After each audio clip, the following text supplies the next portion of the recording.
మన ఇంట్లో చేసే కూరలు కూడా హోటల్లో చేసే కర్రీస్‌లా కమ్మటి వాసనతో మంచి టేస్ట్‌తో రావాలంటే ఏం చేయాలో తెలుసా? దానికోసం పెద్ద పెద్ద సీక్రెట్స్ ఏం అవసరం లేదండి. ఇంట్లో ఉండే కొన్ని మసాలాలతో ఈ స్పెషల్ కర్రీ మసాలా పౌడర్‌ని ఒక్కసారి చేసి పెట్టుకున్నారంటే, మనం చేసే కర్రీస్‌కి మంచి రుచితో పాటు మంచి అరోమా కూడా వస్తుంది. ఈ కర్రీ మసాలా కోసం ఏ మసాలా ఎంత వేయాలి? ఎంతసేపు రోస్ట్ చేయాలి? రోస్ట్ చేసేటప్పుడు ఎలాంటి చిన్న చిన్న టిప్స్ ఫాలో అవ్వాలో ఇవన్నీ ఈ వీడియోలో స్టెప్ బై స్టెప్ క్లియర్‌గా చేసి చూపిస్తాను. ఈ కర్రీ మసాలా పౌడర్‌ని ఒక్కసారి చేసి డబ్బాలో స్టోర్ చేసుకుంటే వెజ్ అయినా, నాన్ వెజ్ అయినా ఏ కర్రీలో అయినా ఒక్క స్పూన్ వేశారంటే చాలు ఘుమఘుమలాడుతూ అద్భుతమైన టేస్ట్‌నిస్తుంది. అయితే వీడియోని ఎక్కడ స్కిప్ చేయకుండా చివరి వరకు చూడండి. వీడియో నచ్చితే ఒక చిన్న లైక్ చేసి మన నీలూస్ కుకింగ్ వరల్డ్ ఛానల్‌ని సబ్స్క్రైబ్ చేసుకొని సపోర్ట్ చేయండి. అయితే లేట్ చేయకుండా రెసిపీ ప్రాసెస్‌లోకి వస్తే ముందుగా ఇక్కడ నేను 2 కప్పుల ధనియాలు తీసుకున్నాను. ఇవి దాదాపు 75 గ్రాముల వరకు ఉంటాయి. వీలైతే నాటు ధనియాలు తీసుకోండి. అవి కొంచెం చిన్నగా ఉంటాయి. నాటు ధనియాలతో మసాలా పౌడర్ చేసుకుంటే మంచి ఫ్లేవర్ వస్తుంది. ఇప్పుడు ఈ ధనియాలను కడాయిలో వేసుకొని స్టవ్ ఆన్ చేసుకుందాం. స్టవ్‌ని లో టు మీడియం ఫ్లేమ్‌లోకి అడ్జస్ట్ చేసుకుంటూ నిదానంగా కలుపుకుంటూ వేయించుకోవాలి. మసాలాలను వేయించేటప్పుడు ఒక ఇంపార్టెంట్ విషయం మాత్రం గుర్తుపెట్టుకోవాలండి. ఫ్లేమ్ అనేది మరీ ఎక్కువగా పెట్టకుండా లో ఫ్లేమ్‌లో పెట్టుకొని నిదానంగా కలుపుకుంటూ నెమ్మదిగా వేయించుకోవాలి. అప్పుడే మసాలా రుచి, వాసన చక్కగా ఉంటుంది.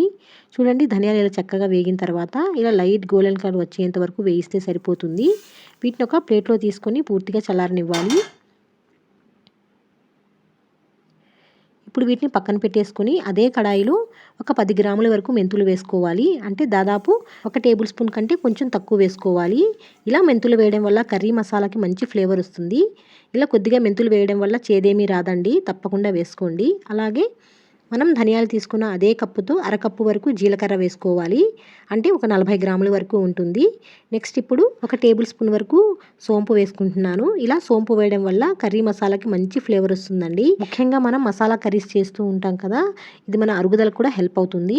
ఇప్పుడు ఇందులోకి ఒక టేబుల్ స్పూన్ వరకు ఆవాలు వేసుకుని వీటినన్నిటిని కూడా లో టు మీడియం ఫ్లేమ్లోకి అడ్జస్ట్ చేసుకుంటూ నిదానంగా కలుపుకుంటూ వేయించుకోవాలి.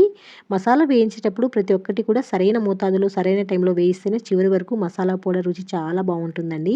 ఇలా మంచి వాసన వచ్చేంత వరకు వేయించేసుకుని మనం ధనియాలు తీసుకున్న ప్లేట్లోకి తీసేసుకుందాం. నెక్స్ట్ ఇప్పుడు అదే కడాయిలోకి ఒక స్పూన్ కంటే తక్కువ లవంగాలు వేసుకోవాలి. దాదాపు అంటే ఒక 15, 20 వరకు ఉంటాయి. ఒక స్పూన్ దాల్చిన చెక్కను తీసుకొని ఇలా చిన్న చిన్న పీసెస్లా చేసి వేసుకోవాలి. అలాగే ఒక 10 వరకు యాలుక్కాయలు వేసుకుంటున్నాను. అలాగే ఒక 2, 3 మరాఠీ మొగ్గలు వేసుకోవాలి.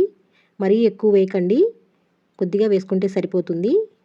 అలాగే 2 స్టార్ అనాస్ పువ్వులు, చిన్న జాజికాయ ముక్క వేసుకుంటున్నాను. జాజికాయ మరీ ఎక్కువ వేయకండి, చిన్న ముక్క వేసుకుంటే సరిపోతుంది. ఫ్లేవర్ అనేది చాలా బాగుంటుంది. జాజికాయ అనేది మరీ ఎక్కువ వేసుకున్నా కానీ మసాలా పౌడర్ని డామినేట్ చేసే అవకాశం ఉంటుంది.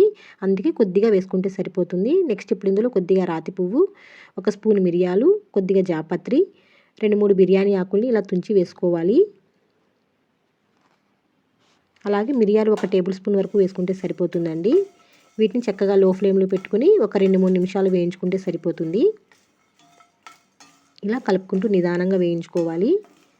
మరీ ఎక్కువగా వేయించాల్సిన అవసరం లేదండి. మసాలా దినుసులు అనేవి కొద్దిగా క్రిస్పీగా అయ్యేంత వరకు వేయించేసుకుంటే సరిపోతుంది. ఇప్పుడు ఇందులోకి ఒక టేబుల్ స్పూన్ వరకు కసూరి మేథి వేసుకుంటున్నాను.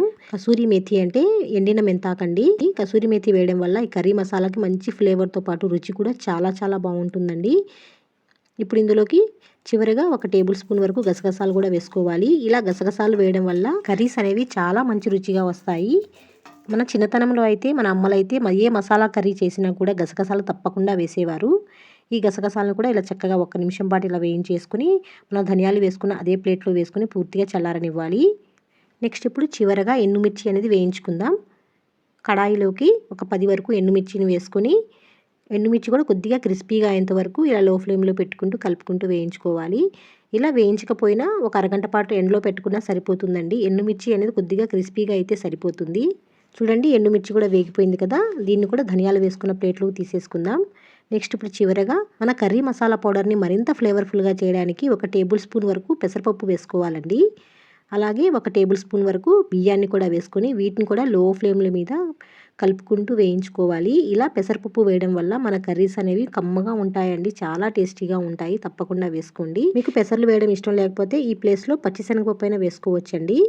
ఈ పెసర్లు, బియ్యం అనేది మంచి గోల్డెన్ కలర్ వచ్చేంత వరకు వేయించేసుకుని వీటిని కూడా ధనియాలు, ఎండుమిర్చి వేసుకుని అదే ప్లేట్లోకి తీసేసుకుని ఇవన్నీ పూర్తిగా చల్లారేంత వరకు ఒక హాఫ్ అన్ అవర్ పాటు పక్కన పెట్టేసుకోవాలి.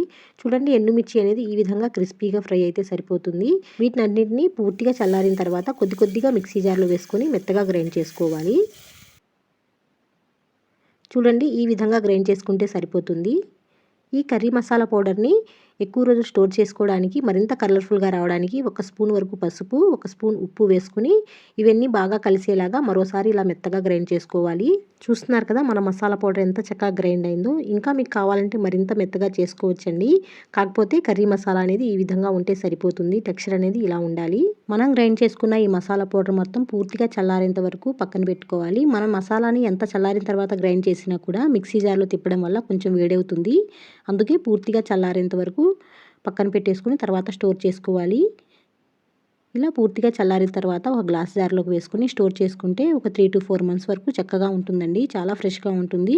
ఫ్రిడ్జ్లో పెట్టుకుంటే 6 months పైనే ఉంటుంది. కాకపోతే నా సజెషన్ ఏంటంటే ఒకేసారి చాలా ఎక్కువ చేసుకొని ఎక్కువ రోజులు స్టోర్ చేసుకునే బదులు కొంచెం కొంచెంగా చేసుకుని 1-2 months వరకు స్టోర్ చేసుకుంటే మన కర్రీ మసాలా అనేది చాలా ఫ్రెష్గా ఉంటుందండి. కర్రీస్ కూడా చాలా రుచిగా ఉంటాయి. ఈ కర్రీ మసాలా పౌడర్ని వెజ్ అండ్ నాన్ వెజ్ కర్రీస్లో ఉపయోగించుకోవచ్చు. కాకపోతే ఇది ముఖ్యంగా మసాలా కర్రీస్కి, కుర్మా కర్రీస్కి, వేపులలోకి చాలా బాగుంటుంది. ఇది బిర్యానీ మసాలా కాదండి. బిర్యానీ మసాలా వేరు, గరం మసాలా వేరు, కర్రీ మసాలా వేరండి. ఈ మసాలాని బిర్యానీలో కాకుండా కర్రీలోకి ఉపయోగించుకుంటే చాలా బాగుంటుంది. కొత్తగా పెళ్ళైన వాళ్ళకి, బ్యాచిలర్స్ కూడా ఇది చక్కగా ఉపయోగపడుతుందండి. ఒకసారి చేసి స్టోర్ చేసుకుంటే కర్రీస్ చేసుకునేటప్పుడు చాలా ఈజీగా ఉంటుంది. ఇప్పుడు మనం తయారు చేసుకున్న మసాలా పొడితో ఒక మంచి వెజ్ కర్రీ చేసి చూపిస్తాను. దానికోసం స్టవ్ పై ఒక 2 tablespoons వరకు ఆయిల్ వేసుకుని ఆయిల్ కొద్దిగా హీట్ అయిన తర్వాత ఒక 2 ఉల్లిపాయలని ఈ విధంగా సన్నగా కట్ చేసి వేసుకోవాలి. అలాగే ఒక 2-3 పచ్చిమిర్చిని ఇలా పొడవుగా చీల్చుకొని వేసి కొద్దిగా కరివేపాకు కూడా వేసుకొని ఉల్లిపాయలు కొద్దిగా రంగు మారి మెత్తబడేంత వరకు ఇలా కలుపుకుంటూ వేయించుకోవాలి. ఉల్లిపాయలు ఇలా వేగిన తర్వాత ఒక స్పూన్ వరకు అల్లం వెల్లుల్లిపాయ పేస్టు, ఒక టమాటాని కూడా వేసుకొని అల్లం వెల్లుల్లిపాయ పేస్ట్లోని పచ్చివాసన పోయేంత వరకు, అలాగే టమాటాలు కొద్దిగా మెత్తబడేంత వరకు ఇలా కలుపుకుంటూ వేయించుకోవాలి. ఇప్పుడు ఇందులోకి సన్నగా కట్ చేసి పెట్టుకున్న బీరకాయ ముక్కలు వేసుకోవాలి. ఈ మసాలాలన్నీ బీరకాయ ముక్కలకు బాగా పట్టే విధంగా ఇలా కలుపుకోవాలి. ఇప్పుడు ఇందులో రుచికి సరిపడినంత ఉప్పు, అలాగే కొద్దిగా పసుపు వేసుకుంటున్నాను. నెక్స్ట్ ఇప్పుడు కర్రీకి సరిపడా 1.5 స్పూన్ వరకు కారం వేసుకోవాలి. ఇక్కడ నేను కూర కారం వేస్తున్నాను. ఈ కూర కారం రెసిపీ కావాలి అంటే కమెంట్ చేయండి. పక్కా కొలతలతో గుంటూరు స్టైల్లో చేసి చూపిస్తాను. గుంటూరు స్టైల్ కూర కారం అని చెప్పి కామెంట్ చేయండి. ఈ కూర కారాన్ని ఇలాంటి వెజిటబుల్ కర్రీస్లో, పప్పులు, సాంబారు, పప్పుచారు ఇలాంటి వాటిలో వేసి చేస్తే రుచి అయితే చాలా చాలా బాగుంటుందండి. ఇప్పుడు ఈ కారం మొత్తాన్ని బీరకాయ ముక్కలకి బాగా పట్టే విధంగా ఇలా కలుపుకోవాలి. ఇప్పుడు ఇందులో ముందుగానే ఒక 50% ఉడికించి పెట్టుకున్న శనగపప్పుని ఒక అరకప్పు వరకు వేసుకోవాలి. ఇలా శనగపప్పు వేసి బీరకాయ కర్రీ చేస్తే టేస్ట్ అయితే చాలా చాలా బాగుంటుందండి.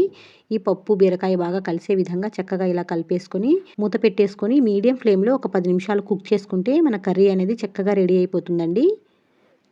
చూడండి, 10 నిమిషాల తర్వాత చూపిస్తున్నాను. కర్రీ ఇలా ఉడుకుతూ ఉంటుంది.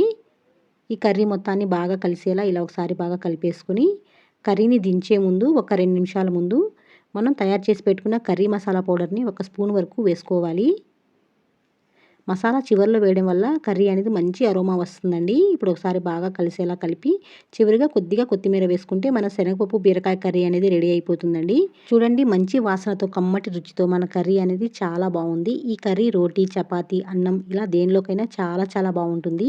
ఈ కర్రీ మసాలా పౌడర్తో ఇంకా ఎలాంటి వెజ్ కర్రీస్ కావాలో కమెంట్ చేయండి. వీడియో నచ్చితే ఒక చిన్న లైక్ చేసి మన నీలూస్ కుకింగ్ వరల్డ్ ఛానల్ని సబ్స్క్రైబ్ చేసుకొని సపోర్ట్ చేయండి. ఈ కర్రీ మసాలా పౌడర్ని మీ ఫ్రెండ్స్ అండ్ ఫ్యామిలీకి కూడా షేర్ చేయండి. వాళ్ళకి ఉపయోగపడుతుంది.